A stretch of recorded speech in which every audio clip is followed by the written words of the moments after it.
Assalamualaikum warahmatullahi wabarakatuh. Nah, ibu semuanya dimanapun berada. Nah, kita lanjut ya pembahasan kita. Kali ini kita akan membahas mengenai modus dari data berkelompok. Nah, modus tentunya anak ibu sudah tahu semua. Artinya adalah data yang paling sering muncul. Nah, tapi bagaimana cara mencari modus dari data berkelompok? Nah, kita tentunya akan bahas setelah ini ya, langsung saja. Ini contoh soalnya. Ini baca dulu contoh soalnya ya. Nah, sekarang kita pahami dulu rumus modus. Modus biasa dilambangkan dengan MO.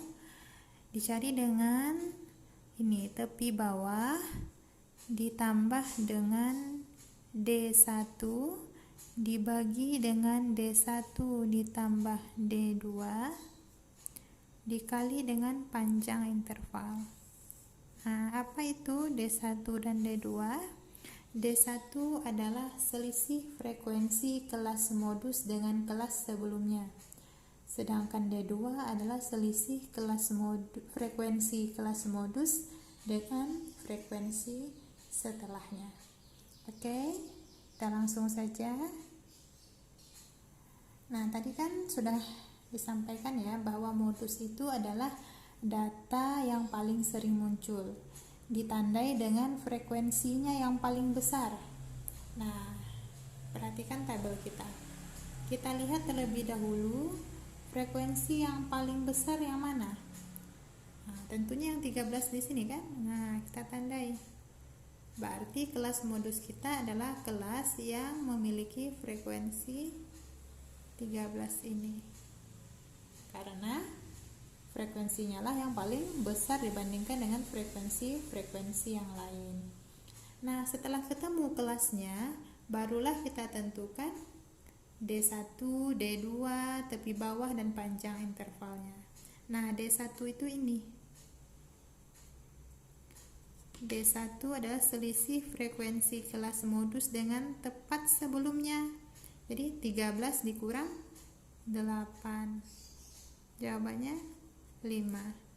Sedangkan D2 itu selisih frekuensi kelas modus dengan kelas yang tepat di bawahnya, yang ini dia. Nah, saya kasih tandanya beda ya, warna merah. Nah, inilah D2. Berarti 13 dikurang 10. Jawabannya 3. Oke. Nah, udah tahu D1 dan D2-nya, kita boleh cari tepi bawahnya. Nah, tepi bawah itu adalah ini. Batas bawah kelas modus kita tadi berapa? 54 kan? Dikurang dengan 0,5. 0,5 ini memang rumusnya ya. Jadi, berapapun angka yang di tepi sini dikurang dengan 0,5. Itulah tepi bawah. Nah, berarti jawabannya adalah 53,5. Ini tepi bawahnya.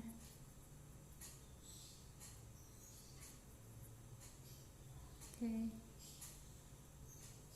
Paham ya cara mencari tepi bawah? Nah, sekarang bagaimana cara menentukan P? P itu adalah panjang interval kelas kita. Nah, cara mencarinya boleh kita pakai cara pertama, misalnya begini. Ini kan 54 dikurangkan dengan 46. Jawabannya berapa? 8 kan? Atau boleh juga angka yang di sini, batas atas kita ambil 61 dikurang dengan 53. Atau boleh juga kita pakai mau kelas yang lain, tidak masalah. Contohnya 38 dikurang 30. Jawabannya kan sama, 8 juga kan? Atau 45 dikurang 37. Boleh-boleh saja. Jadi kita kurangkan batas bawah kelas yang berurutan ya, atau batas atas kelas yang berurutan. Oke, mungkin ada lagi cara lain yang lebih mudah ya, silahkan saja. Nah, berarti panjang intervalnya tadi adalah, panjang intervalnya kita pakai yang mana? Yang 61 dikurang 53. Boleh. Jawabannya 8. Ini ya tadi ya. Kita pakai. Boleh-boleh saja ya. Nah, setelah dapat barulah kita tentukan modusnya. Berarti modusnya itu tepi bawahnya tadi 53,5 ditambah dengan D1-nya 5, D1-nya tadi 5 ya, ditambah lagi dengan D2 3 dikali dengan panjang interval kita 8. Nah, kemudian kita hitung.